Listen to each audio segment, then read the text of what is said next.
Welcome back, everyone. Today, we're going to be covering powers in inverse variation. In the previous lessons, we went over what inverse variation was and how to solve pretty simple problems with it. Now what we're going to be doing, as we did with direct variation, is we're going to be adding some exponents into the mix, okay? So by the end of today's lesson, you'll be able to determine the proportionality constant based on things being raised to powers, describe what happens to a second variable when the first is changed, when it's raised to a power, and use some inverse variation to solve a couple word problems. This is a fairly simple, easy lesson, but let's see how things go. Ready? Let's go. So in this section, we're going to cover the inverse variation between one variable and the power of another. All right? We're going to use the same techniques as we used for direct variation to do this. All right? Once again, very simple to do, as long as you got the hang of what an inverse variation was and how to do this with direct variation. So we're going to kind of like merge the two lessons together. Now, we're going to start with example 6. Suppose P is inversely proportional to the square of n. All right? We know that P equals 40 when n is 6. So this is the information we're going to start with. And because it's inversely proportional, we're going to use the same constant for everything. What is P going to be when n is 12? All right. So let's see how we can do this. Now it's going to change a little bit. Now this is what I mean. We know here, and I'm going to give you something. It says inversely proportional to the square of n. It doesn't say to n. It says to the square of n. So P is directly proportional then to 1 over or 1 divided by n squared. The square of n is n times n. So let's see how this works. So, how do you get from 6 to 12? You multiply by 2, okay? So n times 2, 6 times 2 is 12. So we're not going to do divide by 2 here. We actually have to do 2 steps. So we know that n is multiplied by 2 to get to the next n, correct? That's fairly simple. Now, we're going to know that 1 over n squared. So that means that n squared, okay, because we want to get this to be an n squared, is multiplied not by 2, but by 2 squared. 2 squared is 2 times 2, which is 4. Now, if this number was 3, okay, you would multiply by 3 squared. 3 times 3, which is 9. If this number was 7, you multiply by 7 squared. 7 times 7 is 49, okay? So, we want 1 over n squared. Therefore, 1 over n squared is multiplied by, not 4, but 1 divided by 4. And that's what P is multiplied by. All right, so P is multiplied by 1 over 4 because P is directly proportional to 1 over n squared. All right, pretty simple. 40 divided by 4, 40 times a fourth, is 40 over 4, which is 10. You're dividing by 1 over this number squared. Right? So if this was 6, you would multiply 40 by 1 over 6 squared, or divide it by 36. Pretty simple, right? What do you guys do? Now this is where it changes a little bit. All right? So, to get from 40 to 9, you multiply by 90 over 4, or 9/4, right? Ah! So, P is multiplied by 90 over 4. Now, P is proportional to 1 over n squared. So we're not going to square 90 over 4, or 9/4. What are we going to do? The opposite is squared. So first thing I do is I reduce 90 over 4 to 9/4, like I said. So we're going to do the opposite. So 1 over n squared, right, is multiplied by 9 over 4. Right? Got it? Because P is directly proportional to 1 over n squared. So P and 1 over n squared are multiplied by the same number. So that means 1 over n, how do we get rid of this n squared? Square rooted. Because P is directly proportional to 1 over n squared. So n squared, not 1 over n squared, just n squared, is multiplied by the reciprocal. Is multiplied by the reciprocal, 2 over 9. Right? So to find out what n squared is multiplied by, you just reciprocate this. Now to find out what n is multiplied by, how do I get n squared to be an n? Take the square root. So n is multiplied by the square root of 4 over 9. Now you can take the square root of the top and the bottom. Square root of 4 is 2, square root of 9 is 3. So n is multiplied by 2/3. What does n equal? N equals 6, because n is always greater than 0. Now, you can't do this with less than 0, because then your graph is on the wrong side of the grid.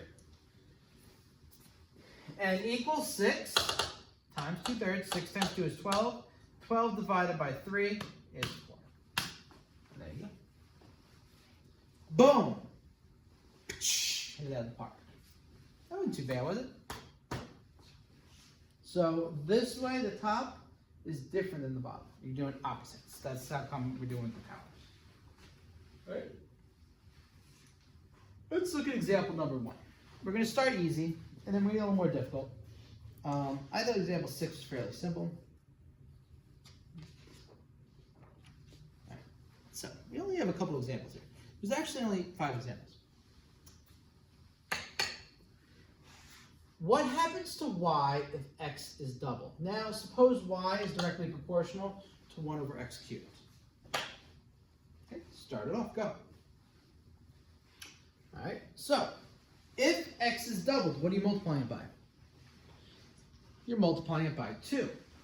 Okay, so x is multiplied by 2. We want x cubed though, right? So if x is multiplied by 2, x cubed would be, multiplied by 2 cubed. 2 cubed is 2 times 2 times 2. 2 times 2 is 4 times 2 is 8. All right? Now, y is directly proportional to 1 divided by that. So y, 1 over x cubed is multiplied by 1/8, or y is multiplied by 1/8. When you multiply by something by 1/8, you are dividing it by 8.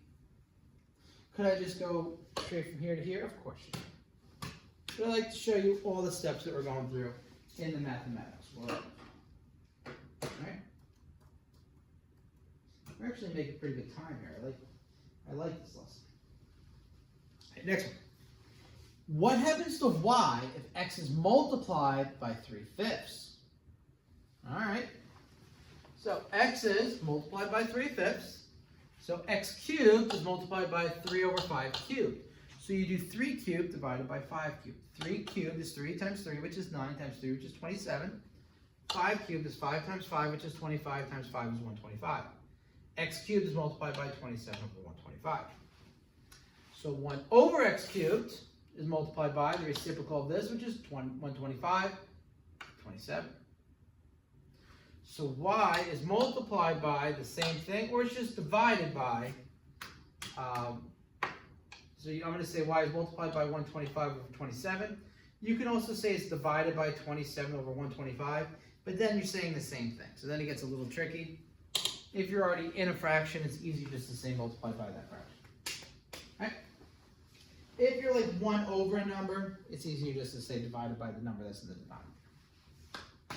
Now we're going backwards. What happens to x if y is multiplied by 64? Do that problem? All done? Awesome. Now, all right, y is multiplied by 64. So that means that 1 over x cubed is also multiplied by 64. So what is x cubed multiplied by then? Not 64, but 1 over 64. 1/64. So in order to find out what x is multiplied by, you cubed root them. What times what times what is 64? 4. So you cubed root 1 over 64. Cubed root of 1 is 1. Cubed root of 64 is 4. So it becomes 1/4. So x is multiplied by 1/4. If something's multiplied by 1/4, what's it divided by? Multiplied by an 8 divided by 8. Multiplied by 1/4, x is divided by 4. Right.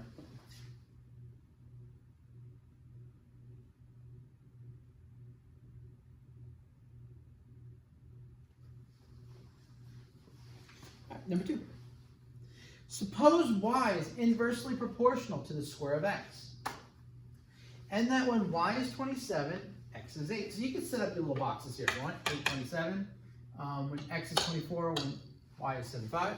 So you're going to do this exactly like you did example 6. All right, you should be done. To get from 8 to 24, x is multiplied by, 24 divided by 8 is 3. Oops, sorry. The square, oh, this is exactly like the example. Y is directly proportional to 1 over x squared. To get from 8 to 24, multiplied by 3, so x is multiplied by 3. That means that x squared is multiplied by 3 squared, and 3 squared is 9. All right, not too bad. I like this. So that means that 1 over x squared is 1/9. Good. And that means that y is multiplied by 1/9. Y is 27. 27 times 1/9, because y is directly proportional to 1 over x squared. 27 divided by 9 is 3. And you may say, interesting. Multiplied by 3, divided by 3 squared. That's all you're doing. Y is 75. So, first thing we gotta do is, how do we get from 27 to 75? 75 over 27. 3 goes into both these numbers, right? I'll reduce it in a second. So, that means that y is multiplied by 75 over 27. 25 over 9 if I divide by 3 over 3. Always reduce, always reduce, always reduce. Got it? All right, awesome. What do we got here? So y is multiplied by 25 over 9. So that means that 1 over x squared is multiplied by 25 over 9. All right, and that's because y is directly proportional to 1 over x squared. So that means x squared is multiplied by the reciprocal of this, which is 9 over 25. X is multiplied by the square root of 9 over 25. Square root of 9 is 3. Square root of 25 is 5. So 3/5. So, oh, sorry, I didn't say x. If x is multiplied by that, x has to be greater than 0. X, why did I say n's? Because I copy pasted it from the other problem. Those are just x's. 8 times 3/5. 8 times 3 is 24. 24 over 5. Or you could say 4.8.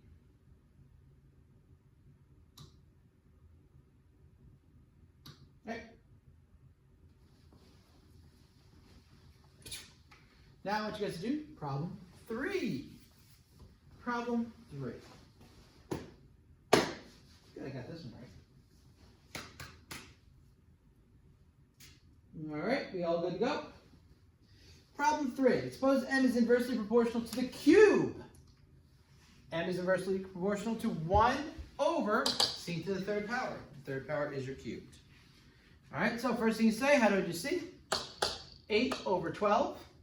All right, reduces to, divide both of these by 4, you get 2/3. So c is multiplied by 8 over 12, or 2/3. 2/3 of 12 is 8, right? You're always going left to right. So now I need 1 over c cubed. So c cubed is 2/3 cubed. 2 cubed, 2 times 2 times 2 is 8. 3 cubed is 3 times 3 times 3 is 27. 8 over 27. All right, 1 over c cubed is inverse of this, 27 over 8. And that's what you're multiplying m by, 27 over 8. So I'm going to take my 64 and multiply it by 27 over 8 because m is directly proportional to 1 over c cubed. All right, now watch this. 64 times 27 divided by 8. Type it in the calculator. I can kind of do this in my head. 64 divided by 8 is 8. 8 times 27 is 160 plus 56. 116? 216. Ah, off by 1. 100. Almost. Don't worry how I did that. Yeah, 160 plus 56. All right, so 260. Right. Always just use calculator. B. B. Just like last week,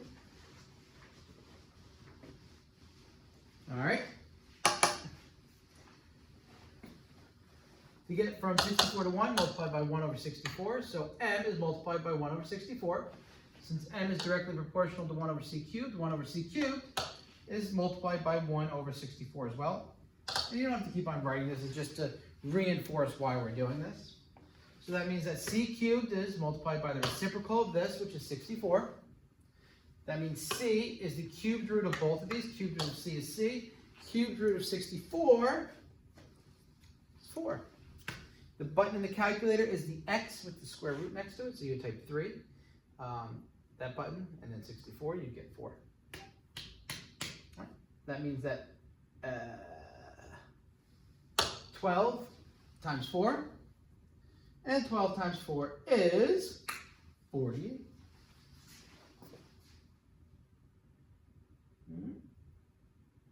I think that's a fairly simple problem to do. Now we're going to take it up a level. Right, take it up a level? Of course, it's too easy.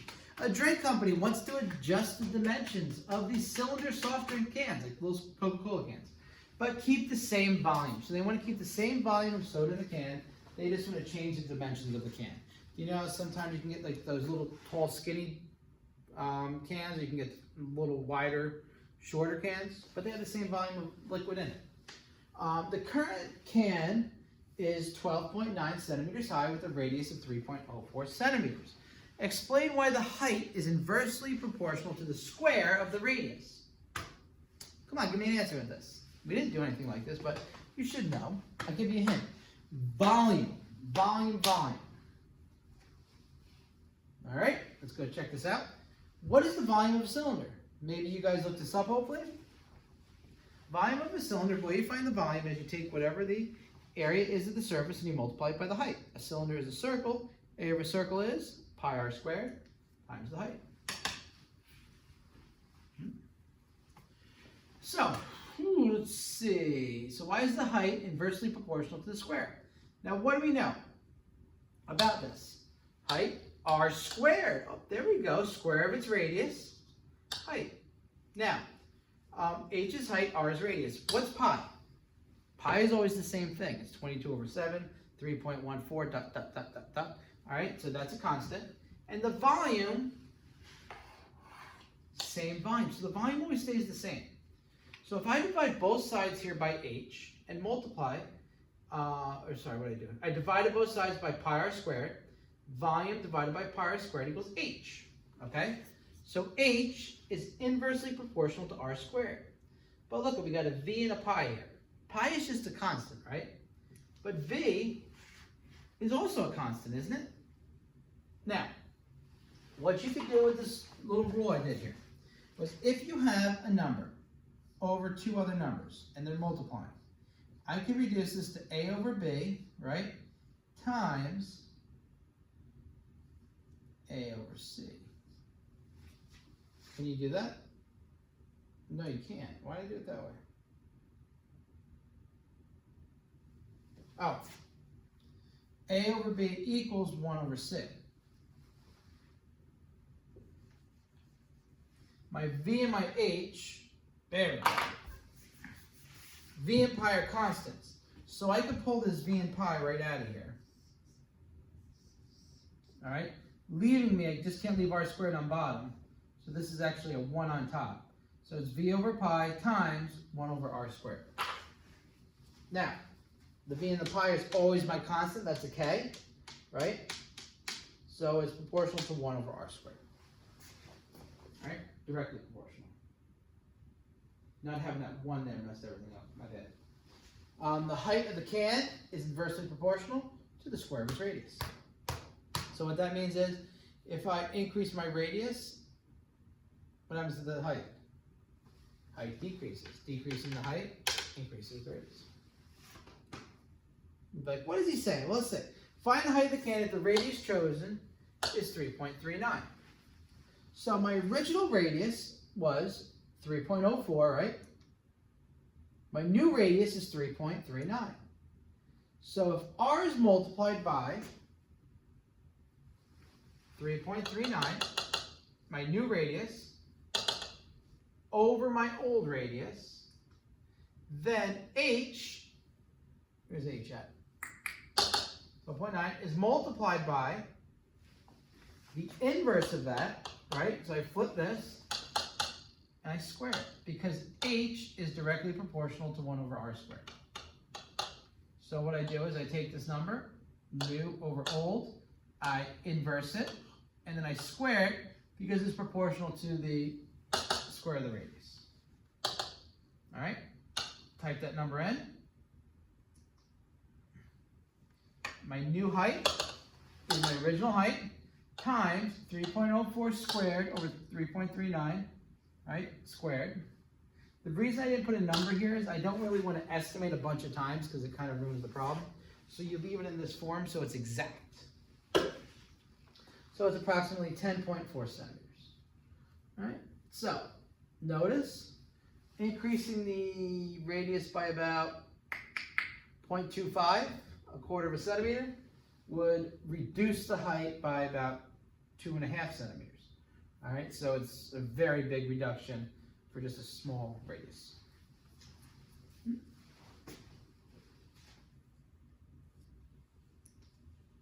check out C. All right, way C works. Find the radius of the can if the height chosen is 15.3.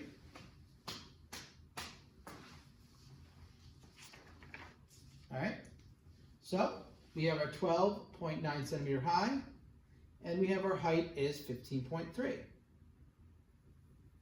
So what does that mean? H is multiplied by your new height over your old height, right?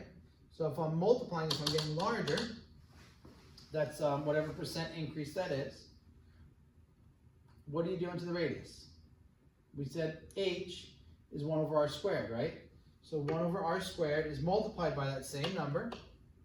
To find out what r squared is multiplied by, we inverse that because h is directly proportional to 1 over r squared. So you get 12.9 over 15.3. And to find r, you take the square root. I just did it both in one step. Square root of this number. You're going to multiply it by your original radius. I'm going to do that in one step because the radius has to be greater than 0. And the reason I'm doing this in one step, as I said before, is to get the exact answer as you can. 3.04 times the square root of 12.9 divided by 15.3. And it gives you about 2.79 centimeters. All right, not a terrible answer, pretty simple. Okay. Any questions? Production manual restricts the possible radius of the can. Now, they say the radius has to be between 2.7 centimeters and 3.8 centimeters. Why do you think he did that? Why do you think he put that constraint on the can? Saying your radius can't be higher than that or lower than that. This is one of those inference problems. These are really good problems to do. All right, the reason he did it was the cans would otherwise be too narrow or too wide for practical use. So there really is no mathematical reason for this. But you wouldn't want a can that's too skinny or a can that's too fat. If the can is too big, you can't get your hand around it. If it's too skinny, it's going to be really tall. And once it's really tall, skinny can, it'll fall over. So there you go. Didn't think it would be that easy, right? The answer. You're trying to look for a numerical answer. Sometimes it's just as easy as it seems. All right, we got 2 more problems. Problem 5. Actually, last problem. 2 parts. The tidal acceleration acting between 2 bodies is inversely proportional to the cube of the distance between them. Find the percent change in the tidal acceleration of the distance between the objects increases by 10%. So what this means is what you're going to do now is you're increasing an object by 10%, all right? The 2 bodies are varying inversely to the cube, all right? So what that means is you have to figure out inversely to the cube and what it's increasing or decreasing by. So inversely to the cube means what are we going to do? So if I have A, varying inversely means 1 over the cube of the distance is D cubed. All right, pretty simple. You're just walking through the steps in order to find that. All right? So use that to solve the question.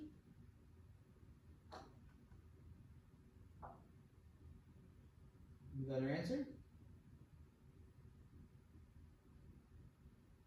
All right. Let's go check it out. If you're increasing the object by 10%, so D is increased by 10%, what are you multiplying it by? You have your 100%, you're going up 10 more percent, you're multiplying it by 1.1. So it's varying inversely. So D, how do we get to A? So we want D cubed, right? So D cubed is multiplied by 1.1 cubed. So A is multiplied by 1 divided by 1.1 cubed, which is about 0.751. All right? Because A directly inverse to 1 over D cubed. So this is D, 1 over 1.1. So is our acceleration going to be increased or decreased? If we start at 100%, or 1 minus 0.75 is 0.249. So that means we're going down or up 24.9%. Decrease, because it's under 1. So the tidal acceleration is decreased by about 25%, 24.9%. Next one. Find the percentage change in distance between two objects such that the tidal acceleration triples. So that A is going to triple. When you triple, what are you multiplying it by? 3. So A is tripled, A is multiplied by 3. All right, if A is multiplied by 3, that means 1 over D cubed is multiplied by 3. That means D cubed is multiplied by 1/3, because A is inversely proportional to D cubed, 1 over D cubed. So if you want to do the extra step, you can. When it says 1 over D cubed is multiplied by this, I usually go like, okay, so that means D cubed is multiplied by the inverse, which is 1/3. And then from there, I would do, okay, the cubed root of 1/3, cubed root of 1 is 1. Cubed root of 3 is just cubed root of 3, whatever that is. That's about 0.693. That's obviously less, so 1 minus that number gives us 30.7, and since it's minus, it's decreasing by 30.7. All right, and like right here, what I did was, because D is multiplied by this, sometimes I just throw in a D cubed. That's multiplied by 1.1 cubed. I'll go from here to here to here. So you can always do the extra step if you want. You don't have to.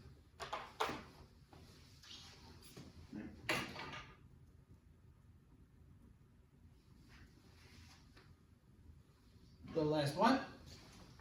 Quick little discussion, and then we're done. Suppose y is directly proportional to 1 over x, and z is directly proportional to 1 over y cubed. Can you find a variation that exists between x and y? Let's see. One of you guys attempt that real quick and see if you think you can. All right. There is one. So z is directly proportional to 1 over y cubed. So if I type in 1 over x in for the cube, that means z is directly proportional to 1 over y, which is 1 over x, and I plug that in here. 1 over x squared. Did I say cubed? I meant squared. 1 over x squared is 1 squared over x squared. So z is directly proportional to 1 over x squared. Because you're dividing by a fraction, that means this x squared is going to go to the top. All right? Because you're multiplying by the reciprocal. So z is directly proportional to, when you divide by a fraction, you multiply by its reciprocal, x squared over 1. 1 times x squared divided by 1 is just x squared. So z, therefore, is directly proportional to x squared. So what this discussion is pretty much telling you is if you have two directly proportional pieces, or directly proportional and an inversely proportional pieces, or two inversely proportional pieces, you can relate those pieces to each other. Isn't that neat? I think it's neat. And I think that's the end of the lesson. So hopefully today You learned about some powers in inverse variation, and you guys are masters of it now. So, till the next lesson, when we do some determination of the variation that you're going to use in the models, we're going to get all this information, inverse direct variation. Now we're going to start creating models using word problems and using this in real life situations, okay? Gave you the basic building blocks, now we're going to apply them next couple lessons, okay? So until next time, have a good day.